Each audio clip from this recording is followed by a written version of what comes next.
मोहरम हा इस्लामिक कॅलेंडरचा पहिला महिना असून हा दिवस पैगंबर मुहम्मद यांचे नातू इमाम हुसेन आणि त्यांच्या 72 सहकाऱ्यांनी करबलाच्या युद्धात दिलेल्या बलिदानाच्या स्मरणार्थ शोक म्हणून मोहरम सण साजरा केला जातो।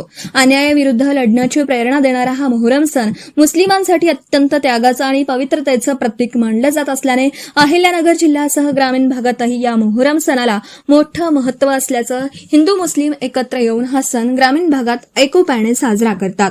शेवगाव तालुक्याच्या बालम टाकळी येथे हिंदू मुस्लिम एकत्र येऊन अत्यंत भक्तिमय वातावरणात संबद्ध गावातून सवाराची ढोल ताशांच्या गजरात मिरवणूक काढून सोनार गल्ली येथील व शेवगाव गेवराई राज्य मार्गालगत असणाऱ्या विहिरीत सवारांचे विसर्जन करतात।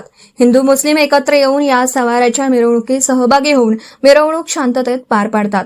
सवाराच्या मिरवणुकीत ज्ञानेश्वर कारखान्याचे विद्यमान संचालक रामनाथजी राजपुरे, हरिश्चंद्र घाडगे, कमूभाई शेख, मकबूलभाई शेख, अनवर शेख यांच्यासह शेवगाव पोलीस स्टेशनचे पोलीस उपनिरीक्षक बाजीराव सानप, पोलीस कॉन्स्टेबल एकनाथ गरकळ आदी उपस्थित होते।